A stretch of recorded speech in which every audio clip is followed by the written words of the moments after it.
Okay, that was quite a start, and I think it's put all of us under a certain level of pressure out here right now. But thank you for having us all, and I think I can say this safely on behalf of all the panelists. It's great having all of you here and across the country, wherever you are. I actually want to get started with, and there's a set of notes. There's some notes that we've exchanged amongst ourselves. So I just want to get started in a certain sequence, although we're having the three of you sandwiched between the two Mohits, but we'll go along in a certain sequence, starting with Mr. Kampani. And the one thing I think that kind of unites all five of us here is that in the recent past, all five of us have stepped into a role which we inherited. And when you walk into a role, there are some things that you know and there are some things that you don't, and there are some things that you discover as you go along. So I just want to get started with that as the opening thing to get into our subject today. So Mr. Kampani, starting with you, and the question is the same to everybody. How would you describe your inheritance in a word or in a sentence? A bag full of tricks. Okay, a bag full of tricks. Yeah. So something new opened up every day after I took on my assignment. Some of them not so pleasant, but mostly pleasant, I'll have to say, because I've survived the role so far. All right. Mr. Basu? For me, it would be high standard of performance and values, which I am compelled to try to live up to. Okay. Mr. Roy? What I inherited, right? It was exciting, a lot of challenges, but I guess more the merrier, because as you solve these challenges and overcome these challenges, that sense of satisfaction also comes along with that. So that's how I look at it. Dr. Dholakia? As far as I am concerned, it's an educational institution, and therefore what I inherited were massive aspirations and expectations of all the stakeholders, particularly the students, and a lot of issues with regard to delivering on what we are capable of or what our promises are, and systems and processes not geared up to that kind of delivery. Right. So I want to come back to the bag full of tricks, and I'm sure there was some things that took you by surprise, and you suddenly had to deal with many more things than you thought. So how did you actually prioritize in the early days as to what you should deal with first, and what became, let's say, the number one or number two priority to get out of the way and then focus on the future? For me, Mohit, and I think it will be similar for a lot of people who get into roles like this. I think the two things you've got to learn to start doing is, first is stop doing everything yourself. And, I can't underscore that point enough. And I think the first thing I consciously try to do is let others do their job without me interfering. And for somebody who's been in a line function their entire career, and then you move into a role like this, it's obviously a challenge to make that jump. And I think the second thing related to this is you've really got to start playing more and more the role of a coach, because this job is about adding value to people. I was spending I spent an evening with some people who've joined the group recently in induction program, and I was discussing this with them. And I said, look, in my role, and all of you who are ascribed to go to leadership positions, it's no longer how successful you are, but it's about, can you make people working around you successful? Because that's what leadership is now. It was very different in the beginning of your career, in the middle of your career, where it was about making your territory, your department successful, and there was almost a healthy and sometimes unhealthy competition to do that. But this role is about making people around you successful. And the moment you learn to do that, I think you don't need to worry anymore.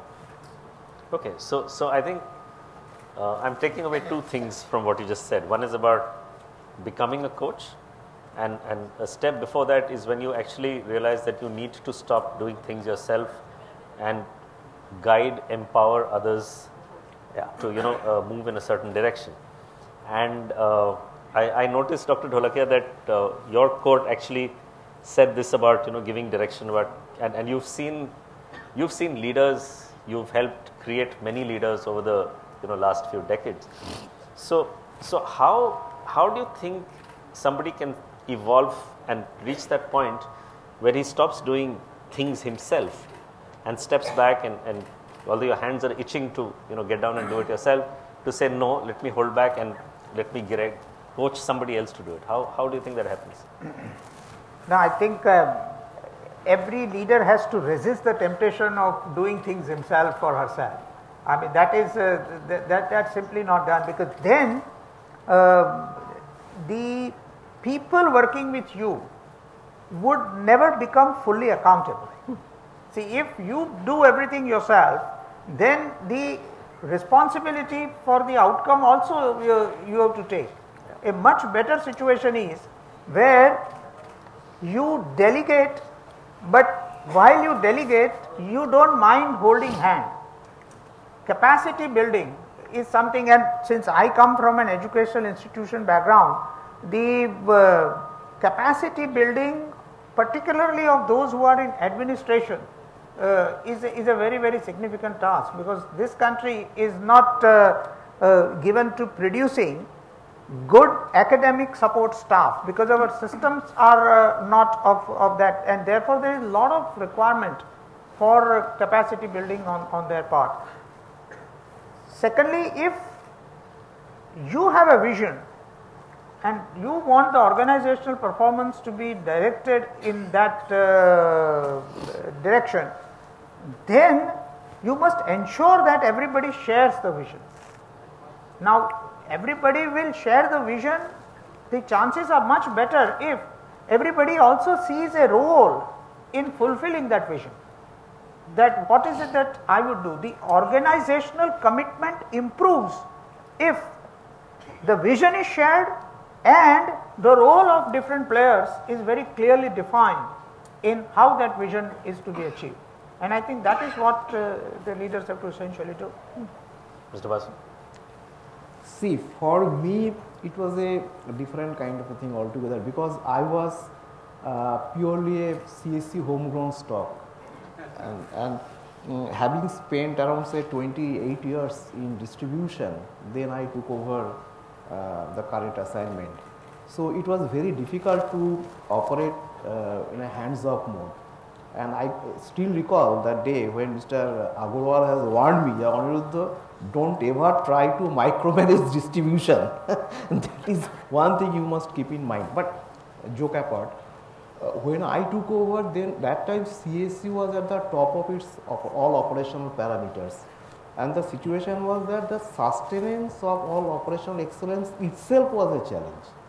So I got a big picture, and our chairman has also set a vision that we have to transform CESC as a center of excellence in all its activity, be it in generation, distribution and HR practice. And this was the time around when CESC was facing competition, and being in the business for more than 116 years, to face competition, it is not a very easy task. We have seen because of this globalization, there is a frictionless flow of technology, service and capital, and we have also seen that many companies from that level collapsed from iconic to irrelevant, because when that kind of performance the company achieves, a kind of complacency sets in, and that is the time when fault kicks in the company. So we have to be very careful about that. We thought that we will build up the capability of the organization, keeping the core value, which is basically credibility, respect, pride and fairness, and our teamwork. So that is how we are moving, and I personally took this as a challenge to create excitement across the organization, because it is a huge organization, 10,000 people working here. Many people have a feeling of being left under the pile of this big organization. So as a leadership team, we need to energize the entire team. That was the biggest challenge before us. So, okay, Kaushik, if you can just come back to what Dr. Dholakia was saying about shared vision, and if you can, take that thread a little forward. See, I'll talk about Philips Carbon Black specific now. When I joined, it was a situation that we were actually deep into red in terms of financial performance. So therefore, there's an immediate need to address that issue. So we sat together as a senior team, or we call it our management committee. So we tried to prioritize things, and we realized that it is important that the financial part is required to be taken care of on priority. So certain actions were taken immediately, more internal driven rather than depending on the external world. Efficiency improvement in every area across all functions, cost reduction, massive way, etc., etc. Parallelly, we brought in focus in other areas like, say, customer centricity. We brought in a lot of focus in that area to ensure that we serve our customer properly. Similarly, we also looked at the people-related matters here, which was the topic we were talking about a little while back. And what we realized that the team in PCBL were more used to directive leadership. Okay, they are used to directive leadership rather than participative leadership. So they are used to have direction from the leader. This is how it has to be done, and it is expected that all the team members will follow that. So we thought it would be easy to possibly transit from directive leadership to participative leadership. So initially we decided to let go, which just now Mohit was talking about, that it is not easy, but we decided to go ahead to let go. But then quickly we realized that possibly the organization is not fully ready for a participative leadership straight away. So then we possibly stepped back at that point of time and had some brainstorming among ourselves. And then we realized, particularly for me, it was critical that I have to do situational leadership.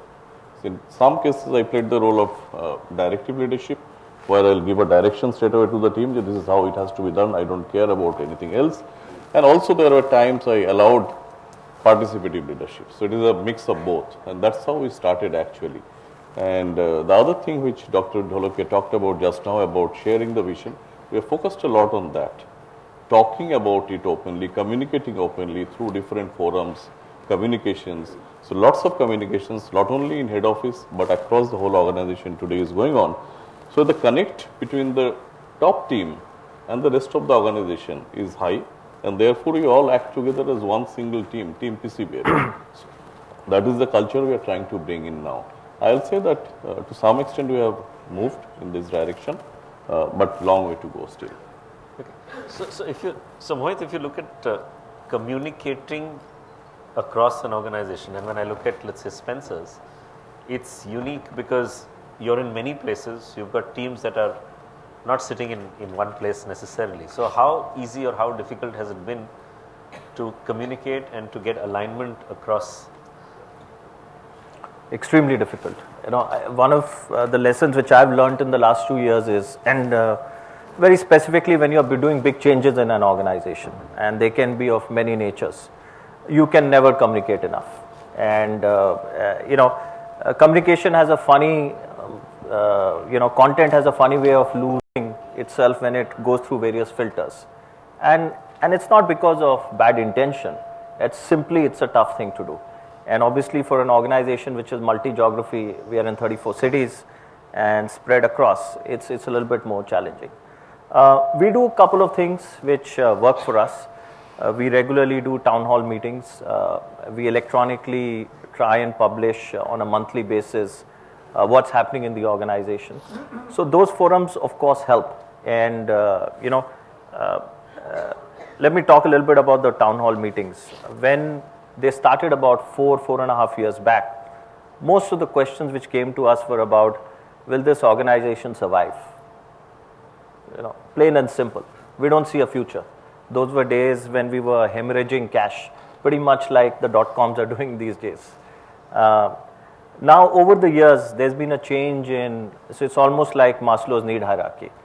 My basic needs are addressed. Yes, I think this company is there for the future, it'll survive. So now there are more questions about me, myself, and my needs around my environment. And we welcome those questions, and we welcome those queries which come to us.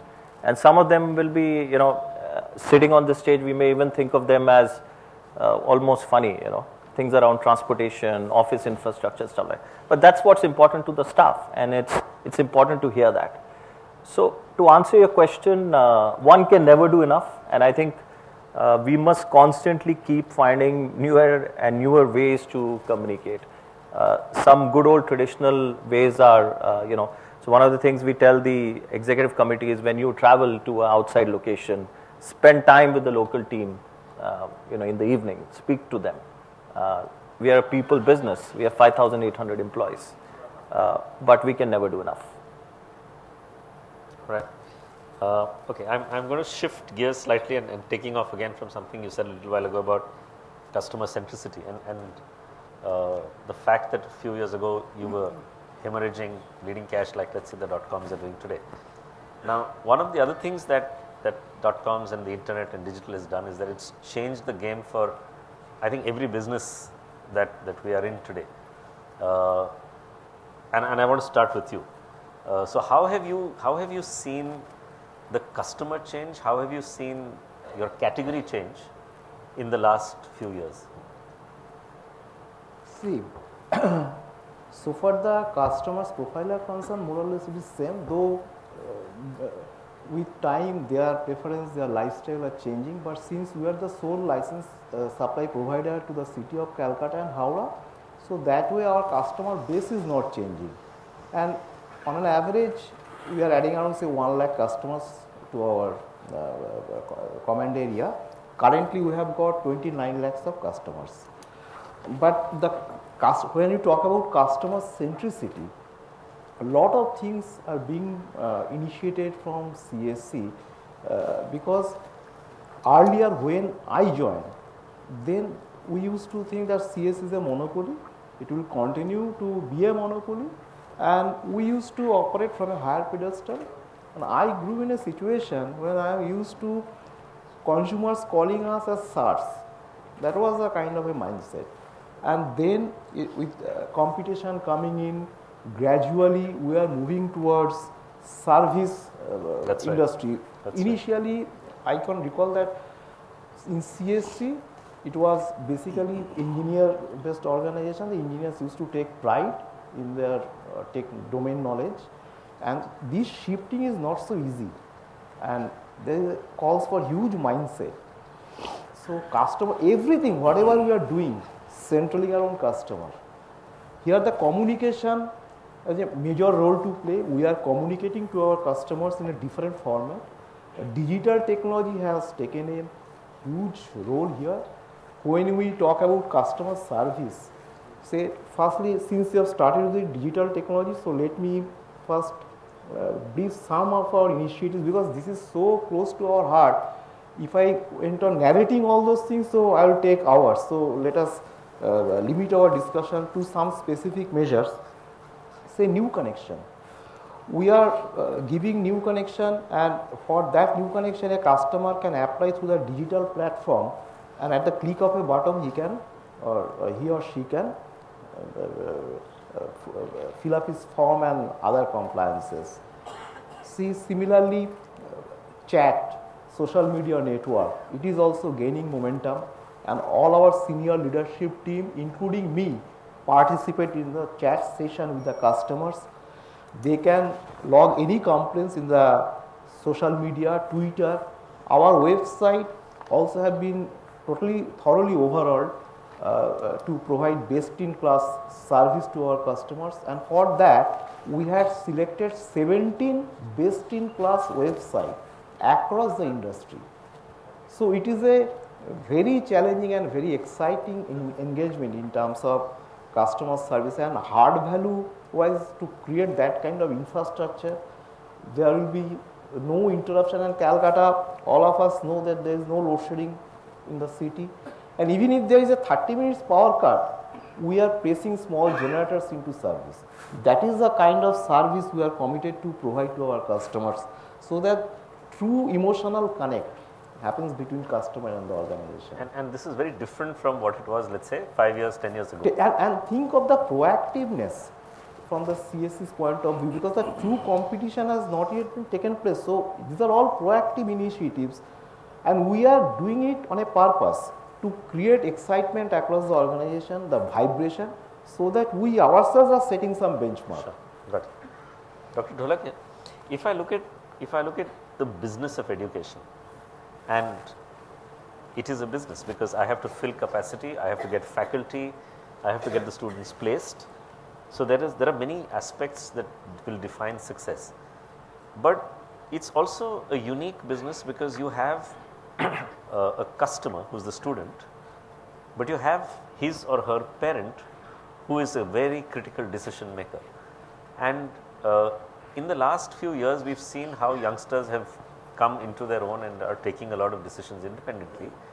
Have you seen any significant shift that's happened as far as A, decision making is concerned, B, the fact that this category has become extremely competitive because there are many business schools that have mushroomed, there are many alternate careers that have come up.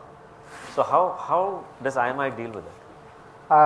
Well, IMI deals with it in multiple ways, but let me tell you that there is hardly any business which is not affected by continuously changing environment.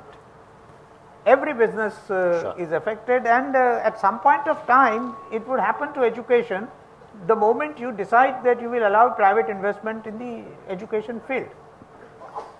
The major difference is that while the industry and the corporate sector and manufacturing services have all been largely deregulated and a lot of reforms have happened, education is one sector where reform is still waiting to happen. True. So therefore you have that problem, but you are right, the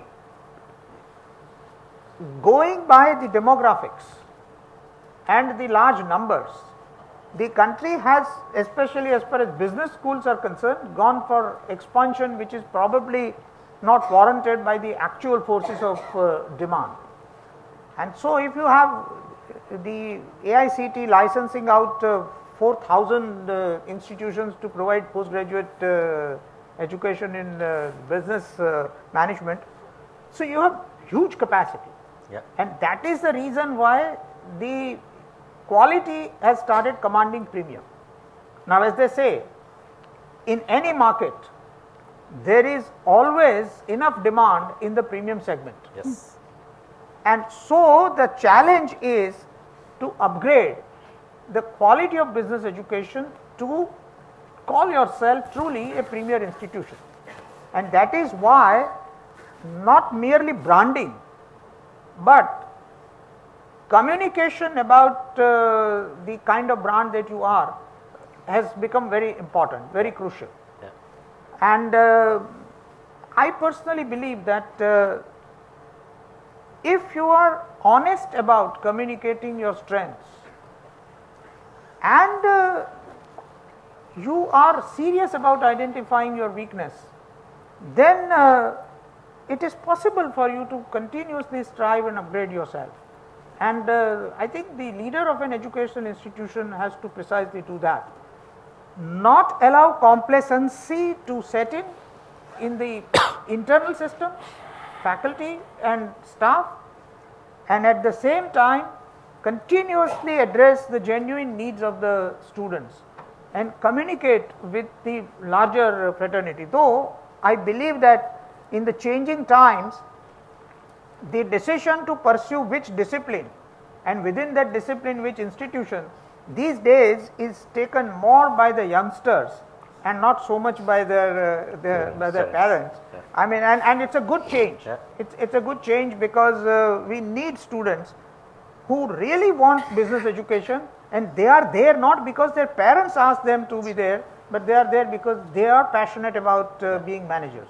Yeah. And in fact, it's a positive change, and it's a good thing. Only thing is, it places More pressure. onus on the business schools to deliver, which is always a good thing. Kaushik, how have you seen the customer change in your business? I was not so lucky, but I have heard that there was a time in Philips Carbon Black when customers used to line up to request for carbon black, and it used to be rationed at that point of time, and we used to say, okay, you want 10 tons, I'll give you only 5 tons, and you jolly well pay the money today and come back tomorrow. I wish we were in that era, but unfortunately by the time he came, those good times had gone. So when I came in, it was rather other way around. We are standing in the queue at the customer's place requesting for order. And very quickly we realized in today's context, a few basic things are considered to be given, not even open for discussion. And one of that very basic thing is your quality. Quality is something you don't even discuss with your customers, it is considered to be given. What are the other things customers look at? They look at service. While Mohit talked about service, which is very critical for retail business, but it is equally critical today for manufacturing business industry like us, where our customer expects that at their beck and call, the material should be available at their end. There should not be any waiting time, there should not be any inventory at their end, etc., etc. So service level, particularly in terms of logistics, communicating them from time to time, what is the status, are you delivering on time, etc., etc. So that service level expectation was very, very high. And third and quite obvious one is that you need to be absolutely competitive. And today we are in a situation and generation that in our business, China is the largest producer in the world with almost 40% of the global capacity with China. 40%, you have heard rightly. So it is 40%. So therefore, you can imagine the kind of force in terms of competitiveness we face every time within India and outside India. Now, earlier days, Philips Carbon Black was primarily focused within India. It was more domestic-centric organization. Primary market was domestic, and after selling to the domestic customers, if you have something extra, some extra volume available, you go and sell outside of India. But as we have grown, we also realize that it is important for us to develop global market for ourselves. Otherwise, it will be difficult at any point of time in case there is a shock in the Indian economy at some point of time and you are only married to the Indian customers. It will be difficult to manage that shock. So therefore, it is important to spread our wings beyond India. So this is the business transformation what we are going through right now. And when you talk about customers, whether it is within India or outside India, we have big global customers. As most of you might be aware of, carbon black is majorly used, 70% of the product goes into tire manufacturing. And you know all the big names of tire in India, whether it is C8 or JK or Apollo or MRF. And then outside India, you have got the Bristones and the Goodyear, and even they are there in India as well today, Michelin. So the expectation level is extremely high, and they also don't just look at the service factors what I just mentioned, they also look at beyond that, which is more of a collaborative nature of partnership with them. So we do not act anymore just as a supplier, we have taken it to the next higher level, or even in the process of taking it to the next higher level, where we work together. For example, if a tire company wants to develop a tire which will run 100,000 kilometers, say 1 lakh kilometers, so long distance running, the life should be 1 lakh kilometers. So they need a specific type of carbon black possibly for that. So it is important that our technical team with the tire company's technical team work together to develop that kind of carbon black, and they are able to deliver that continuously without any failure. So the understanding has gone beyond just supplier and customer relationship, it is a business partnership relationship today. And we are trying to move in that direction.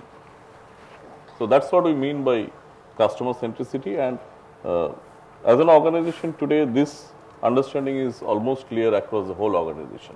Whether it is head office or it is at the plant, at every level, it is clear today. This is what we are talking about when we talk about customer centricity. Mohit, when it comes to the retail business, and you're across so many different locations, and each location has a very unique set of characteristics in terms of catchment area. Are you seeing that as one challenge in terms of dealing with different kinds of customers across cities or even within, let's say, an urban area? And have you seen a shift happening there? Number one. Number two, the challenge or the competition in your case is not just other physical stores, it's also e-commerce to some extent. To a large extent. Okay, multiple questions. I think our biggest challenge is, and let me not use technical terms here, but our majority of our customers are slightly more affluent urban customers. 70% of our customers are ACCA, socioeconomic classification A, whereas about 9% of urban India is ACCA. So there is a very clear bias in adoption of more affluent customers for our kind of businesses. And for them, going to a retail store is like going to another service point. It's like going to a restaurant, checking in for a flight. Those are their paradigms for service. And yet, the people who front them in our stores are people who come from very different socio-economic backgrounds. And to compound the matter, they are usually from very, very nearby, because in our industry, you can't have people traveling 20, 30 kilometers to come to work. It's usually 3 to 5 kilometers. And partly because of compensation and other socio-economic factors. So our biggest challenge is to give these guys service relative to what they expect from the service industry, from people who are drawn from very, very close by to the stores, and who actually may never even see a regional office, corporate office, and all of that fancy stuff. You can get a manager from one of the institutes like IMI, you can train him in a corporate office, and you can mold him. How do you do that for staff which you are getting from the catchment area? And to make matters more complex, for our shoppers, they're getting more sophisticated in what they want from us. It's no longer enough to give good price and promotion. They also want fast checkouts. They want to find the products fast. They want free parking, have to have bathrooms. How do we take care of the babies, and on and on and on. Okay, and I think that's where our biggest opportunity is, because if you look at the bulk of retail in India and e-tail in India, it competes only on price.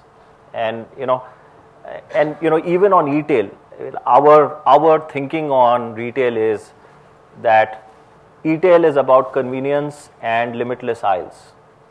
Sitting anywhere, you can shop and you have an unlimited catalog to shop from. But if you look at the bulk of Indian e-tail, it's competing on price. And for us, that's a huge opportunity, because you have customers who are coming to you anyway for part of their grocery needs, and hopefully you can go and say, come to us the other 70% of the time. By the way, the most loyal modern trade shopper in India only buys 30% of their grocery from modern trade. 70% buys from outside. So that's a huge opportunity, because that 70% he or she doesn't buy because they don't like you, but because you don't offer them convenience all the time.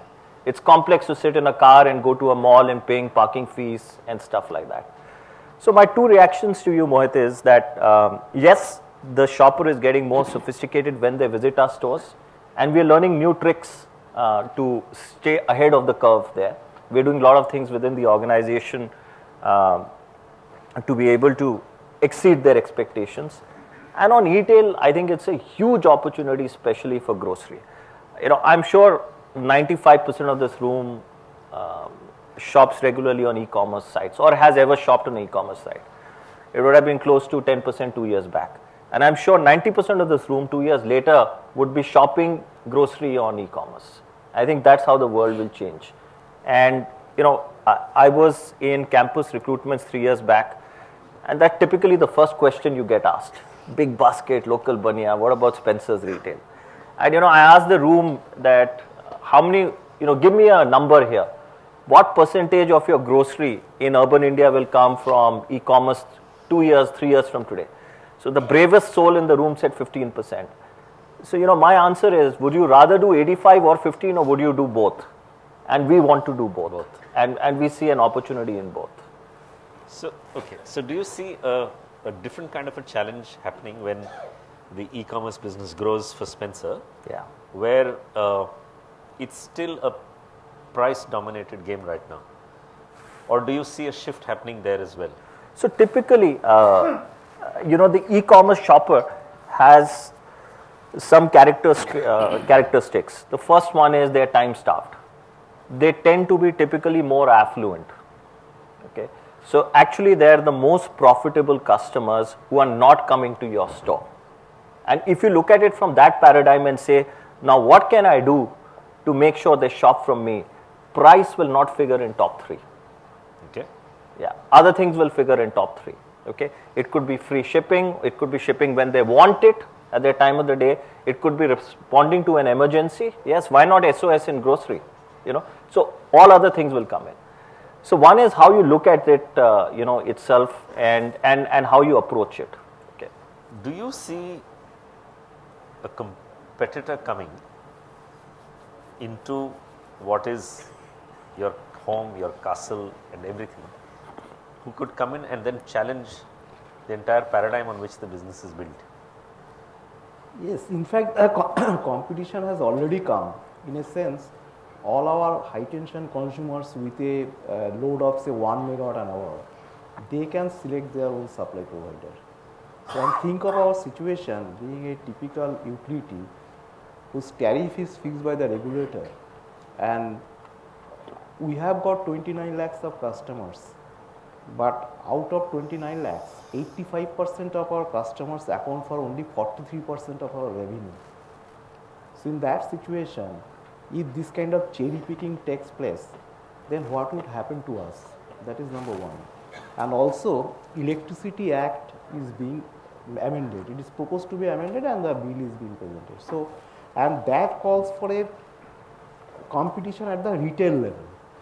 So, it will be a totally different ball game altogether. So, only we feel from our experience that only prescription for our survival is the customer service.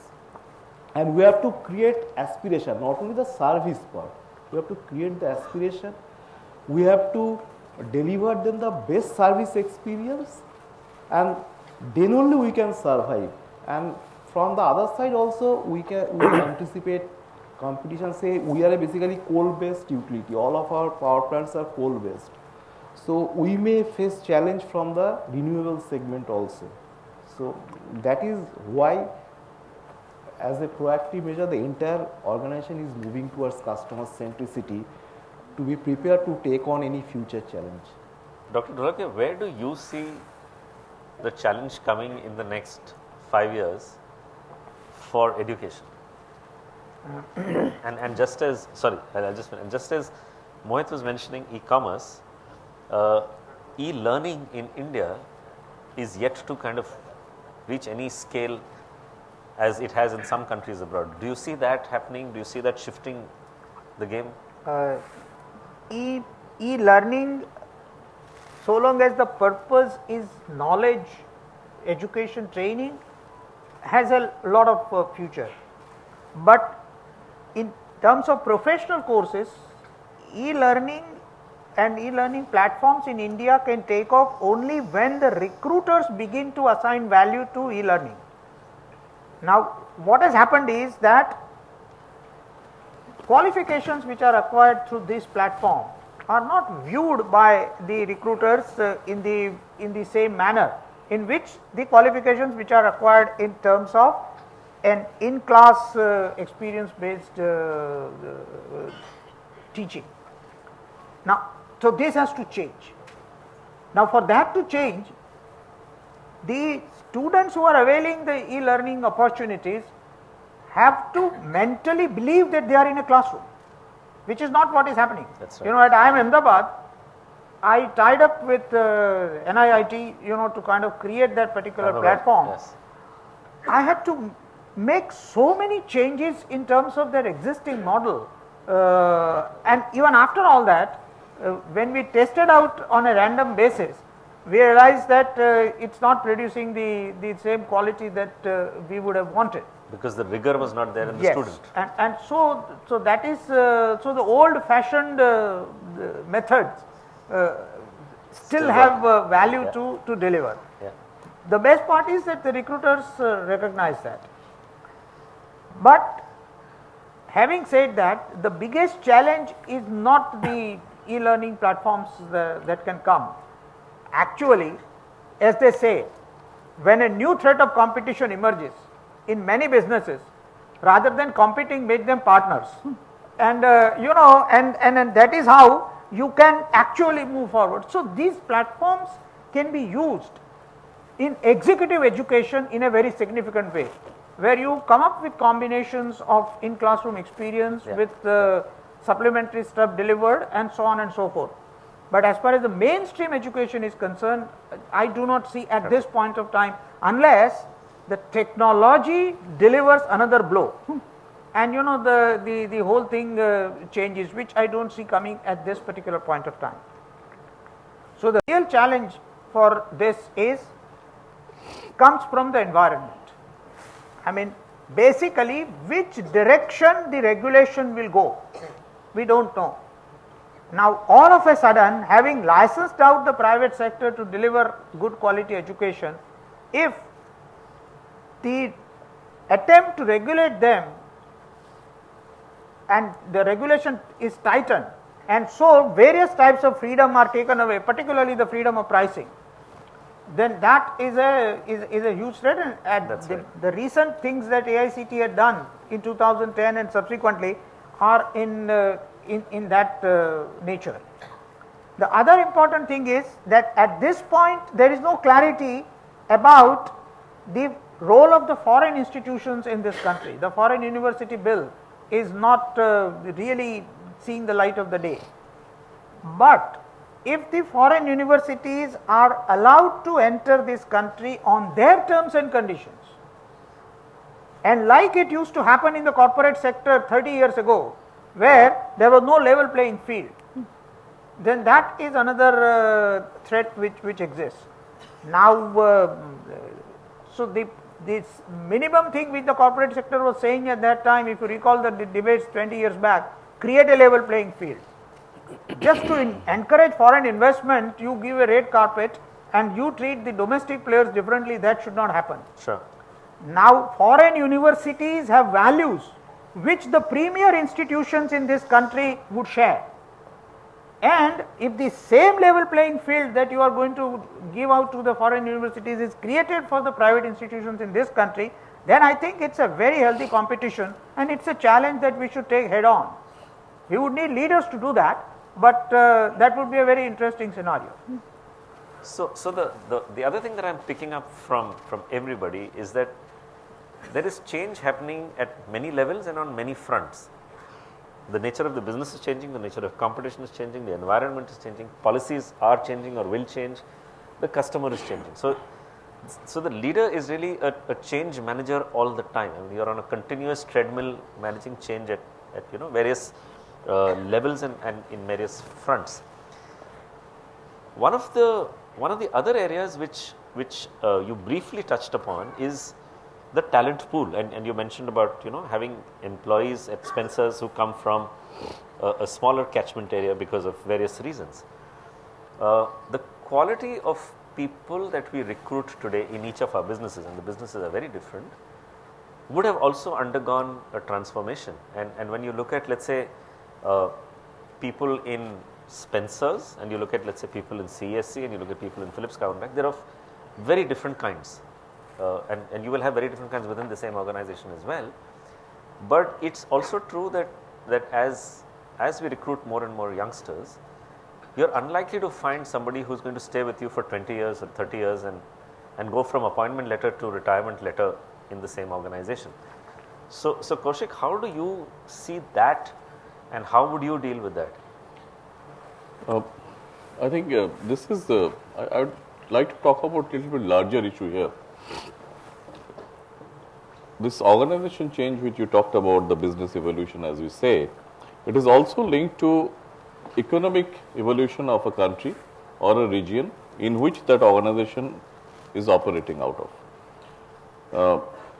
If you go back say 3-4 decades, if you look at say 1980, and that was the first time when the global economy actually touched double-digit figure, which was about $11 trillion, if I remember the figure correctly. So So from 1980 to 2000, we have seen the size of the economy grew from 11 trillion to about 32 or 33 trillion US dollar. And during this period, we have observed that primarily three, one is USA, Japan and EU. These were the primary drivers of this economic growth. And what happened because of that? We saw an emergence of affluent middle class in these countries, in these regions. Huge emergence of affluent middle class. And since this economy was doing so well and it was driven by these three large parts of the world, the aspiration level of these people, the youngster or the other employees at different age group, was quite different. And then comes the second part where we are in actually as a country. From the year 2000 until date, it has come up from $33 trillion to today possibly about $76 trillion. And this is driven by primarily BRIC countries, Brazil, Russia, India, China, and also South Africa is added to that. And US continued to grow anyway, parallelly. Now, what has happened to India because of this change, because of this economic change? We have seen a middle class growth, huge amount of growth of middle class section, affluent middle class section today. And it is about 20% of our current population, about 250 million people are today in this band, in this particular band. And the aspiration level of this particular band is extremely high. As you rightly pointed out that will they be retiring from one company after taking appointment letter, chances are very, very bleak. And consequent to this change in the organization evolution, there is also a change in the leadership style. Earlier days, it used to be more of, as I said a little while back, directive leadership where you give direction and you expect people to follow. Then it moved to participative where you kind of guide your team members to ensure that there is a conclusion on any decision. And possibly going forward, we'll see more of kind of facilitative leadership where you actually build your team, build your leaders across the organization who are running the organization on autopilot mode. So the culturally, the leaders also have to change themselves from directive to participative to facilitative leadership, in line with the change of the organization, which is happening because of the economic evolution of the region or the country. And it comes with a lot of other things. It can be as simple thing as the hygiene in the office or the work environment, or the fun part in the work, or a challenging role.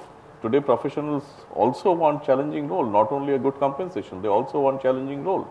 They want accountability, full authority. So these are the areas to be looked at as we move from directive leadership to participative to facilitative leadership. And every organization's requirements are different. What is good for Spencer may not be suitable for PCBL. But ballpark, there is a baseline where some of these things are common across, and as a country, as India, I think as we grow further economically, we'll have this challenge more and more acute going forward. We'll face this challenge more and more. What is the challenge in CESC when it comes to people and just Sure. Kaushik has touched upon a very important point of attrition. We would like to start with that. Say, in CESC, the attrition rate is around 2%, which is way below the industry average. Number one. Number two, somewhere I have read recently that this decade would be all those big companies will be waging war against each other for acquisition and retention of talent, top 1% talent. With that in mind, CESC has got a comprehensive talent development program. First of all, we have a philosophy that we like to grow people from within so that our core is preserved. That is one. And there is a procedure to identify talent. Once this identification is done, their development and subsequent succession plan, so that there is a continuity. That is one. And it is also true that we are evolving as a learning organization. We have to learn, we have to adapt to new technologies, new mindset, new practices.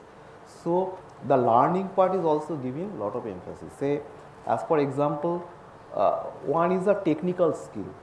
So far the technical skills is concerned, we are regularly in touch with IIT Kharagpur and B College in Jadavpur for imparting training to our officers, and not only of our officers, also to our supervisors.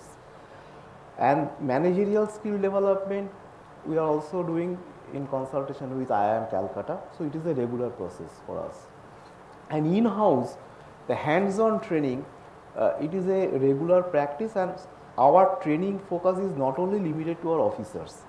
See, I can cite an example for our, say, cable jointers. We have set up an R&D lab here. So whenever a joint fails, we do that post-mortem and identify who has done this joint, and then give them hands-on training at site. Similarly, for officers, when we identify potential managers, we also put them in a cross-functional team so that they can move out of their silos, their horizon is broadened, and also they are given some real-time problem. And they are, each of this group is assigned to one top leader, say in the rank of director. So this is the kind of engagement we are having here. But only thing for looking at the young profile, I would say that younger generation will feel secure that in CESC their personal excellence, their personal drive, their creativity is going to be the ceiling how far and how fast they will grow in the company. But if I was a young engineer, manager, looking at CESC as a career option, and with an attrition rate of as low as 2%, is there room for youngsters to come in at all first? And if they come in to grow, to give a freshness, or is there just no place? Because there are some organizations that would say that 2% attrition is not such a good thing. We should have a higher rate of attrition to bring in fresh talent periodically. First of all, yes, we are bringing in fresh talent where it is required, say to supplement our knowledge base, to hone up new skill. And if you look at our young generation, I have earlier also told that some of them have a feeling of being left under the pile. So for that we are thoroughly overhauling our existing organization structure. We are moving towards cross-functional team-based setup, and the leadership process is such that the leadership is given at the center of each cell, and so that the true empowerment comes. We are giving them challenging assignment. Even today, when we were taking a review of Bojboj genetic station, the performance review, one of our youngsters, he came up with a very challenging assignment. Initially, there was a lot of hesitation. But today, we have all observed the kind of passion and confidence in his mind. To me, there lies the challenge. As a leadership team, we need to have that energy to energize our youngster, and there lies the fun. Fun means to me being engaged with body, mind and soul to the activity rather than the celebration afterwards. And I can notice the fun part in my young generation, and there lies my confidence. Mohit, at Spencer's, is attrition a challenge? Number one. Number two, given the fact that you're in the retail business and there's a large gap between the customer who walks in and the person who's serving that customer, how do you actually keep training and reskilling people if there is a high rate of attrition? When I was hearing 2%, I said, yeah, we also have 2%, except that it's on a fortnightly basis. yeah. So yes, on the front end, you're absolutely right. To say it is monthly. I did not realize it is fortnightly. And I'm being polite about fortnight. No, before I get into that, I just wanted to put a comment onto what you said, about change. And, change for organizations, I think it's always been happening and it's contextual. But I think if you look at the pace of change today, I think there are two things which for me personally stand out. And I think there's learning for me, as a business leader and for my senior team, which is that today any change is possible at any pace. And I think that pace is getting shorter and shorter. And therefore, we have to shape organizations to be able to take shock at a magnitude which has never happened before in history. For somebody in the petroleum industry, 12 months back and today, you'll get this point very, very clearly. And the Swiss franc in the last 2 weeks, what's happened, all your European bankers are getting shocks. I think these cycles are going to be more dramatic, whether they're out of natural events or policy events. And therefore, it's incumbent upon us to make our organization stronger to take shocks. It's not only commodity companies anymore. Anything which faces a consumer also has to do that. And if you can predict it and stay ahead of the curve, I think you're building a great organization. If you can shape it, okay, then you're truly a great organization. I think on talent, our challenge is not only the store level, it's even outside the store and corporate functions. I think what we see is not very different from a lot of other organizations. We regularly go to campuses to get graduates to work with us. Till 3-4 years back, we used to have 6 months induction and training program. It's almost laughable today. I mean, if you go to campus and say, 6 mahine ke liye aap learn karo, they'll say, all right, I'm leaving this room right now. So people are, and to credit to the industry, are ready to take on jobs almost immediately. And this includes people with little or no work experience. Yeah. Because the education, it makes them so aware today, at least, and that curve is steeper and steeper, people are almost ready to do the job. And they expect that. And if you don't give it to them, they won't join you. He talked about participative decision making. That's not an option anymore. That's the only way to work. Directive or any other such kind of, with talent today, it just does not work. Yeah. And I would even go out on a limb and say participative ownership is the next stage. The companies who will truly be on top will probably be there. On the store level where we have the challenges, I think the two broad directions we want to go in is we want to now see how we can dramatically increase productivity of the people who are there. And put it very simply, have lesser people, okay, pay them better and give them better careers. I think the problem with the industry is that it believes in numbers, and I think we want to go out of that paradigm. And we think that's the only way to do it. And it's not that talent is going to be easy to find in service industry as we go ahead. Can I just add on what Mohit just now said, and which is very important for, I think, all businesses today in terms of ability to absorb shocks. And exactly the same thing actually happened with PCBL. A few years back, PCBL used to make loads of money, to be honest. And so what went wrong suddenly that last 2 years we were in deep red? What actually happened, China was emerging as a major player, and somehow possibly we missed that warning signal. We did not pick up that warning signal in time, and therefore we did not prepare ourselves to counter that. So suddenly when China came as a huge, large force, we were just blown away and we got into this mess. So therefore in 2 ways we have now tried to work on this. One is the ability to counter them through the building of capability in manufacturing, because we are a manufacturing industry at the end of the day. And other part is very critical, which is the people capability improvement. And more or less similar things what Mr. Aniruddha Basu just now talked about, the similar kind of things we are also doing to develop people in our organization today. So you've just given me the entry into real example actually. The next bit, which is that what you just said about, let's say, China and how that suddenly changed the dynamics of the game. Scenario, yeah. Has PCBL innovated in any way to take care of situations like this? I will not use a word like innovation, but I will possibly say that yes, we have started focusing on number of aspects. Innovation may be a little too heavy word for us.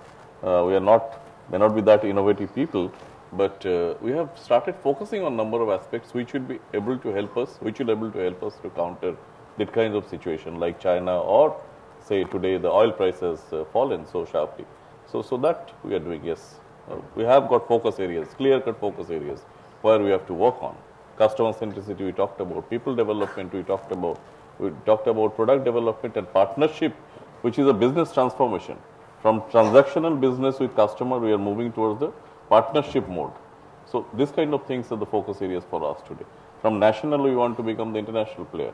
We have two segments of product today. One is the kind of commoditized product, which is kind of vanilla grades, if you can call so, where you have got huge amount of competition. You have got another set of product which is high-end grade, little higher end of grade, which gives you better profitability, but it is difficult to manufacture. You need to have manufacturing capability as well as people capability to make sure that it happens that way. So these are the things we are working on now. Dr. Dholakia, when you've dealt with students, you've also dealt with industry, because that's where the students finally need to go. And do you see recruiters or potential recruiters actually looking for qualities like change management, innovation in youngsters that they want to recruit, or is it something that they feel people will just acquire on the job as they go along? No, I think today the recruiters are definitely looking for more industry ready, job ready people. As was being pointed out, the 6 months of orientation and induction programs are all done away with, and therefore you want the guy who would start performing from the next month. And that is where I think that is the primary focus. And of course, these organizations in the recruitment processes are also designing methods of assessing the creativity coefficient, or what kind of contributions these people are capable of making. So that is the reason why you have this big contrast, that you have large number of institutions which are not able to place even 20% of their students, and you have institutions where even if they double their capacity, the demand is not going to be a problem. So that is but the associated challenge is therefore the business schools staying ahead of the curve, as he has been trying to say, to figure out as to what is it that the industry needs and how those needs can be brought into the classroom curriculum. Sure. And therefore the need for industry connect today is much greater than it was ever before, because the scenario for industry is changing by the year. And what was true 5 years back is not true today, and what is true today is not going to be true 3-4 years down the line. Yeah. So unless you keep introducing new courses, upgrade curriculum, continuously train your faculty, and remain in touch with the contextual reality of the industry, you have the sort of challenge that you may not remain relevant. And I think that is the challenge which every business school is facing, and IIM Ahmedabad is no exception. Okay, I'm going to start wrapping this up only in the interest of time, because we could have carried on for another half an hour at least, I think, comfortably. And Mohit, coming back to you, and I'm actually going to take us back to where we started, which is that what is the legacy that you would like to leave behind to your successor? So, from a perspective of a business, I think I'd be very happy if the legacy I leave behind is an organization which is ahead of its curve on everything it does. So it's a leader in thought leadership. It need not be the largest organization. I don't think that's a legacy which personally I chase or I ask the organization to chase, but it sets the trends. It sets what needs to be done in the industry and the paradigms we operate in. And by doing that, it has the happiest set of customers and employees. Kaushik?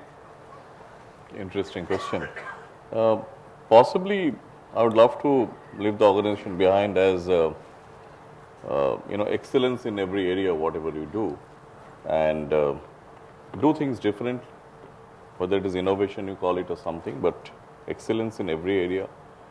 Work together as one team, be transparent in your communication, but also be guided by set of value systems, the right set of value systems. So that kind of organization I would like to really leave behind. Dr. Dholakia? Well, I think I would like to leave behind an organization where the faculty feel accountable to students, and the faculty not only believe that their job is knowledge dissemination, but they also believe that it is knowledge creation, and therefore they focus on being thought leaders.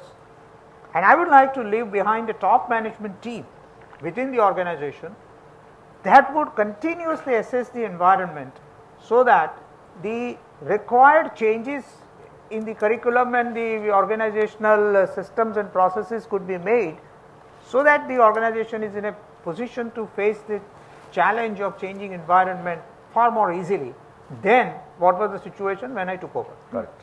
Dada? See, I would like to leave a lasting legacy of decent leadership. To me, the CESC is like an institution. Here, the individual leader doesn't matter. CESC has evolved as an institution and will continue to thrive based on multiple generations of leadership. Currently, we are all chasing a dream of transforming CESC, where people will be highly engaged. It will be a value-based organization. It will be more high-spirited, agile, and that is the company we like to see in future. Okay. Okay, I'm done with my set of questions. Now, this is your time to grill these gentlemen. Lovely. We have a start.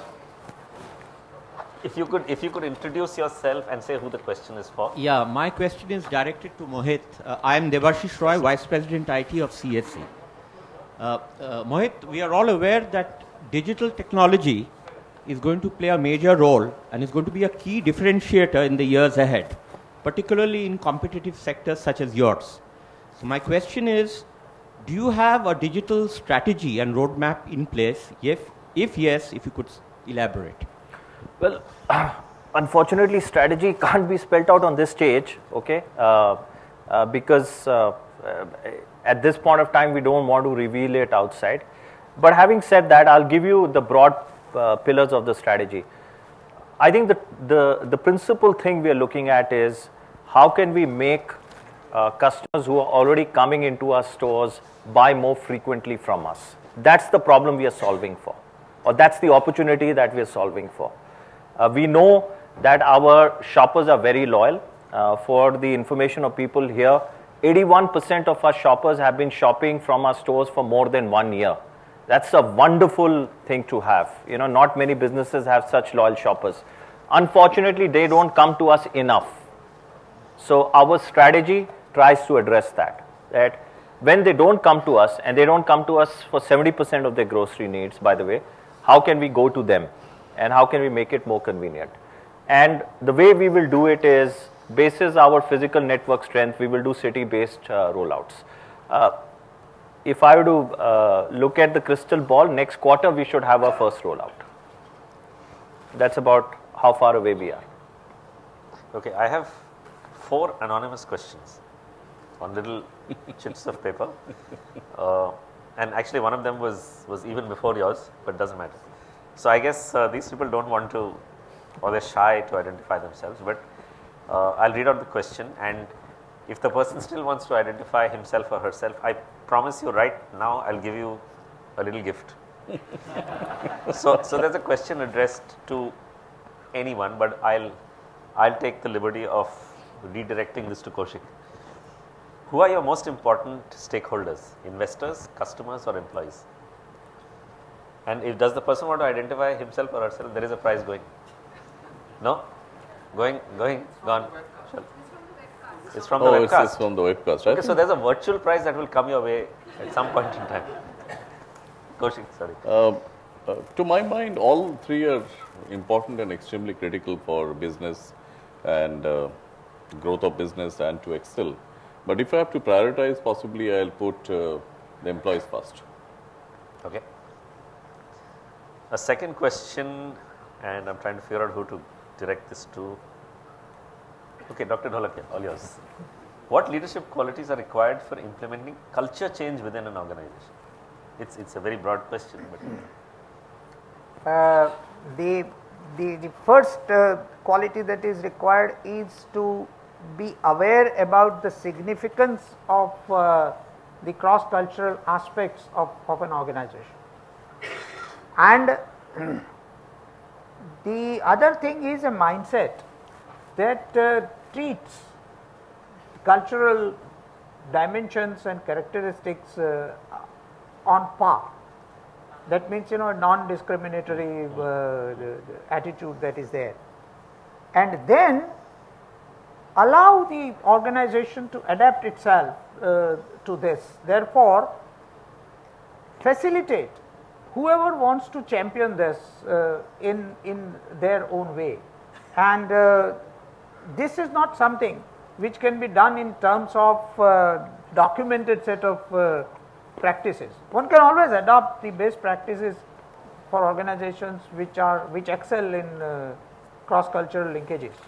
But I think at the end of the day, it is the organization's ability to address itself which matters the most.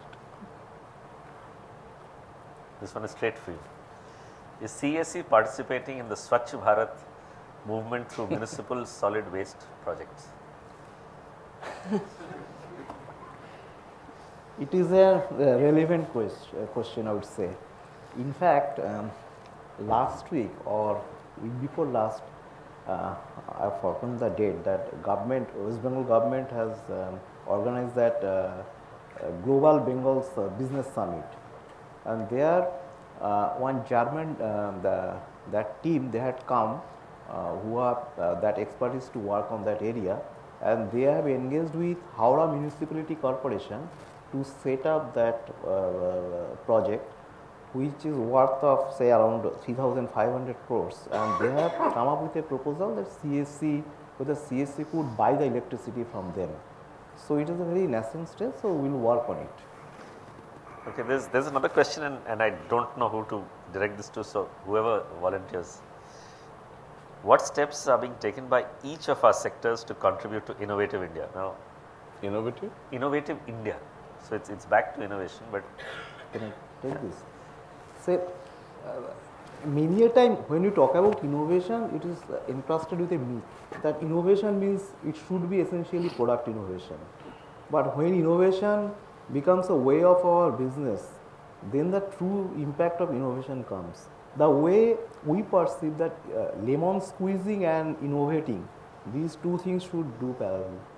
Because in the business situation, from my experience, I have seen that innovation always is taking place. So it is more important to nurture a culture, but this is harnessed. And from our perspective, one of our leaders recently has suggested that let us create an innovation cell. So think of a utilities point of view. We are going one step ahead to create an innovation structure. 2 to 3 simple examples. Say, across the country, the industry benchmark is whenever an applicant applies for a new connection, it takes around 30 days. Here we are giving it in 3 days. Now we are planning to give it in 24 hours. That calls for innovation. sure. And here our HR department in organizing innovation fair, where all departments are participating, coming up with different projects. So we are building it up. So innovation has to be a way of life. I can see here one of my senior colleagues who had way back in 92 had innovated that simple thing, too simple thing, live line detector. Because live line detector is something those who work on the live line, it gives a it's a tester kind of a thing, and it has saved lives of so many people, including mine. Sure. So this is innovation. It's So as a senior team, we need to highlight that, because a lot of things are happening under the pile. Sure. So that visibility should be there. Just to add to the point Mr. Basu made, see, this kind of innovations, what he talked about just now, ultimately helps you in the growth of the organization and in the process growth of the country, and that is what I guess is meant in this question. So even for companies like us who are hardcore manufacturing companies, similar kind of lot of innovative ideas are there, if you call it innovative or game changer ideas, you can call it, and young people and different stages of people are also involved in that. Now, as long as this drives our business, the business growth, profitable business growth, and within India and outside India we grow and help the economy of the country. So to my mind, that is how we help the journey of India in the global market, in the global scenario. So I look at it that way. Do we have any other questions from this audience? Because we've had one question from the audience so far. Yeah. Sunil has got. I'd just like to expand upon the innovation theme just a little bit more, taking off from your question, what you said, Aniruddha. I'd like to ask both of you this. They say innovation is a culture. Yeah. It's not something which just comes, it's something which has to be brought in. I mean, if a company's name which comes immediately to mind for innovation, it's Google. And they've institutionalized innovation, or 3M. They've institutionalized it in such a way that everyone at the lowest level also is always thinking, what can they do to get something new out which would benefit the company, right? Now, what I would like to ask both of you, is there something of that kind which is happening, which you're planning to happen, or is it something which is not required because of the businesses you are in? Sunil, one of the things which has always been personally satisfying for me to work in this group is how open it is to innovation. Ever since I've joined Spencer's last 7.5 years, my ability to try new things and innovate, limited to the nature of the industry we are in, has been remarkable compared to all other organizations I've worked for. And I think that's a culture thing which comes from the group office. I've had many conversations, even with my senior team. I remember Kuldeep, who's my merchandising head, 3 weeks back, he was asking me for investment approval. These are normal conversations which you have. He's not in the room here today, so he's not here to corroborate my story, but I promise you it happened. So he said, boss, this is one of those conversations where I'm not going to give you a rationale, and I urge you not to ask me, okay, because I want to just try it out. And, in retail, there are a lot of things, there are no set precedents. We have to simply sometimes try it out. As long as it's on a bedrock of your experience and what you see or what others don't see, it's fine. And, I'm happy to support him on that. So it's one of those investment proposals where there is no backup, rationale, numbers, none of that stuff. Let's just do it and see what happens. It can almost sound cavalier, but it isn't. I think when you do that once in a while, the message it sends out is very, very different. As long as you don't keep doing it again and again, then it's stupid. You're not learning.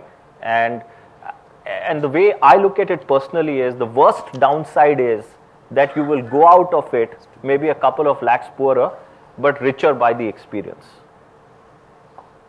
And I know my senior team shares that.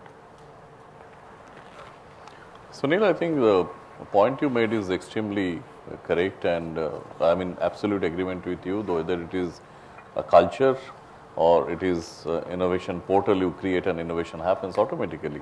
I fully agree that it is a culture we actually need to build over a period of time, and therefore it is important that work environment should be such that people are encouraged to come out with different ideas. Innovation does not necessarily mean you have to talk about very big thing all the time. There can be a small thing even which can be called an innovation. Doing things differently. I'll rather use the word doing things differently rather than using the heavy word like innovation.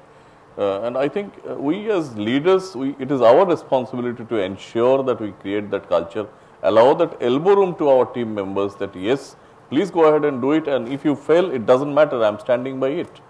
I'll back you up. There's a situation like, say, there are 10 different areas you need to look at and make changes possibly, and a person decides I'll not do anything because I'm scared if I do something and something goes wrong, my job is at stake, because that is the perception we have created as a leader. But the same person, if he takes call on 8 cases and even 2 are successful out of that, so what is your score? 2 on 10 vis-a-vis 0 on 10. So which one to support? Exactly, I think that is the point what Mohit also tried to say. So responsibility of innovative culture actually lies, building an innovative culture actually lies on the leaders. Are you creating that fearless atmosphere to ensure your people are coming out with different thoughts? Maybe a small difference, but please encourage that. It may not give you a huge financial benefit all the time. It can be a different process, it can be a different system, some different idea, it is maybe a small logistics matter, and always don't look for money for everything. Do not please look for money for everything. It may be a small change in your process which is helping you. So to my mind, I fully agree that innovation is a culture, it is not just an innovation portal. Sunil, here I like to add one point, that to respond to your suggestion that innovation should be institutionalized, I think the process should start with the recruitment itself. It would be interesting to note that in CESC, our customer relation department, which is part of distribution and full of engineers, we have started recruiting officers with those who have done masters in literature, comparative literature, English, and they are currently pursuing all customer relation CRM project. We did it purposely so that there is a synergy, so lateral thought can come in. So very baby step, but this could have a far-reaching impact in future. If I have to just add, I think I personally believe that if you want to think about innovation as a culture, as a system in an organization, and look at it in the context of leadership, then I personally believe that to encourage innovation, you require a leader who does not suffer from the fear of failure. Now, only when he or she does not have inhibitions about failure, can you set in motion decision making processes that could encourage innovation. Yeah. All right, I think with that we'll wrap it up, and there are some questions at the back though. I can see some hands now So going let's up. take. So quickly, yeah. My question is for Mr. Mohit Kampani. Looking at the retail segment, I believe that out of the 4 P's of marketing mix, product placement or distribution is one of the most important ones. You may agree or disagree. So I would like to know your perspective on this, as well as talking about Spencer's. Can you give us 2 examples of how Spencer's has dealt with this challenge of availability and distribution? So my most important P is definitely people. This is a people and community business. I think the other stuff over a period of time we'll keep getting better at. But if you don't have good people to run the business, it's a complete non-starter. As far as product availability is concerned, which is, I guess you mean on-shelf availability, we progressed significantly over the last couple of years. We have very sophisticated algorithms, we have replenishment teams, etc. Those are not challenges of the business anymore. Okay. Over the last couple of years, I have seen what were base level challenges. Can we get a product on the shelf every time a customer comes in, for instance, is no longer a competitive edge. I think the business has moved ahead, and our challenges are now how to reach them in more locations, how to build better relationships, okay, how to get our talent to learn new skills. So the fundamental P's of the business are now taken for granted. I think the business has now moved beyond that, and we've got to be ahead of the curve on those. Okay, and with that, let's wrap this up, because otherwise we'll continue forever. I think one of the takeouts that I'm going to put back into the audience, and because I always play with words, is one of my passions is lead is an anagram of deal. So when you're leading, you're always dealing with something or the other. So thank you very much, and I know there are questions, but the gentlemen are available even after this, so you can always meet them and get your questions answered. Thank you again. Excellent program, and all the speakers were brilliant. We had a panel which was a panel of very eminent speakers. That attracted the whole audience. I enjoyed it. But I was just sharing it. It's so professionally organized. Everything, the arrangement was perfect, the speakers were outstanding, and the organizers were outstanding. Looking forward to such more happening taking place. I think really helps all evolving leaders. I would say it's a very good beginning, but